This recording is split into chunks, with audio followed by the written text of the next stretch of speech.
سیدہ کائنات کی بارگاہ میں حاضری لگانی ہے. سیدہ کائنات کا ذکر کرنا حد سے بڑھنا تو دور کی بات ہے، کچھ ساری زندگی بھی لگا رہے تو سیدہ کی گرد راہ کا حق ادا نہیں کر سکتا، گرد راہ کا حق ادا نہیں کر سکتا. جب سیدہ کے ذکر کی بات آتی ہے، میں الفاظ کے معاملے میں اپنے آپ کو غریب تصور کرتا ہوں. میرے پاس وہ الفاظ نہیں ہیں جن سے سیدہ کی بارگاہ میں اپنی عقیدتیں پیش کر سکوں. آئیے میں احادیث نبوی کے مطابق حضور علیہ السلام نے جو خود سیدہ کائنات کی شان بیان کی وہ آپ کے آگے بیان کرتا ہوں. سیدہ کا ذکر خوش ہو کے سنا کرو.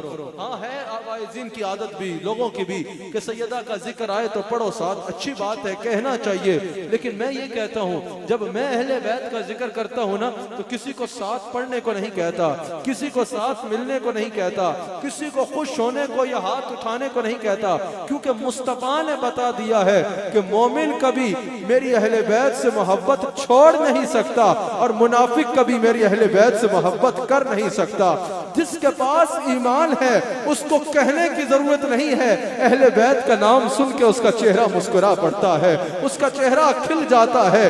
مومنین کی محفل میں اہل بیت کا ذکر کیا جائے تو ایک خوشی کی لہر دوڑ جاتی ہے. اور منافق کو جو بھی کر لو، اہل بیت کا نام لوگے، منافق کا چہرے سے پتہ چل جائے گا یہ منافق ہے. اس کے چہرے پہ ایسی پھٹکار ہوگی، اس کا چہرہ دیکھ کے پتہ چل جائے گا یہ منافق ہے. اہل بیت کا ذکر سن کے اگر دل خوش ہو جائے نا تو اللہ کا شکر کیا کرو کہ اللہ نے تمہیں ایمان کی دولت سے نوازا ہے، ایمان کی دولت سے نوازا ہے. اللہ اکبر. نام ہی کتنا پیارا ہے، نام ہی کتنا خوبصورت ہے، فاطمہ. اللہ اکبر. نام ہی کتنا خوبصورت ہے، فاطمہ.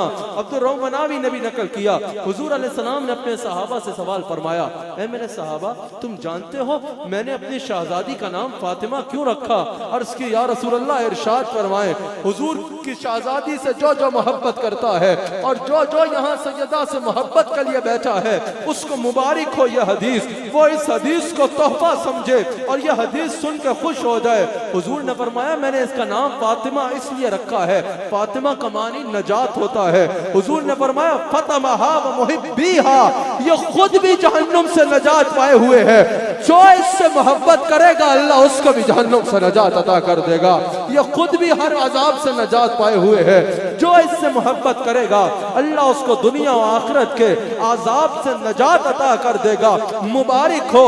ہم سیدہ سے پیار کرتے ہیں اور حضور ہمیں یہ مجدہ سنا چکے ہیں، فاطمہ و محبیہا، جو فاطمہ سے محبت کرے گا اللہ اس کو عذاب سے نجات عطا فرما دے گا، اللہ اس کو عذاب سے نجات عطا فرما دے گا، وہ عذاب سے دور ہو جائے گا.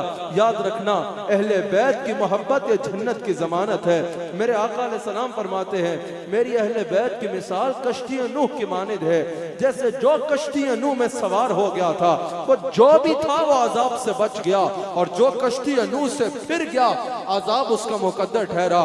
جو جیسا بھی ہوا اگر اہل بیت سے محبت کی، اہل بیت کی محبت اس کو جنت میں لے کے جائے گی. اور اس کے برعکس میرے مصطفیٰ فرماتے ہیں ایک شخص ہے ساری زندگی عبادت میں گزاری، اور عبادت بھی کیسی، دن کو روزہ رکھتا تھا اور رات کو قیام کرتا تھا. حضور فرماتے ہیں ساری زندگی دن کو روزہ رکھنے والا، ساری زندگی رات کو قیام کرنے والا، ساری زندگی عبادت کرنے والا شخص ایک دفعہ مکہ میں ہے. نہ صرف مکہ میں ہے بلکہ بیت اللہ کے سامنے کھڑا ہے، نہ صرف بیت اللہ کے سامنے ہے بلکہ ابھی ابھی طواف سے فارغ ہوا ہے، مقام ابراہیم پہ ہے. نہ صرف مقام ابراہیم پہ ہے بلکہ سجدے کی حالت میں ہے. حضور فرماتے ہیں ساری زندگی کی عبادت کے بعد مقام ابراہیم پہ سجدے کی حالت میں مر گیا. اگر دل میں میری اہل بیت کی محبت رہی تو وہ جنت میں نہیں جا سکتا، اگر دل میں اہل بیت کی محبت رہی تو وہ جنت میں نہیں جا سکتا. اہل بیت کا بغض ایسی چیز ہے جو نیکیوں کو تباہ کر دیتا ہے، نیکیوں کو نامہ اعمال میں مرتب ہی نہیں ہونے دیتا، جو نیکیوں کو ضائع کر دیتا ہے. اور اہل بیت کی محبت میں ایک لیا گیا سانس انسان کو جنت میں لے جاتا ہے. حضور نے فرمایا فاطمہ و محبیہا، یہ خود بھی جہنم سے آزاد ہے اور جو اس سے پیار کرے گا اللہ اس کو بھی جہنم سے نجات عطا کر دے گا.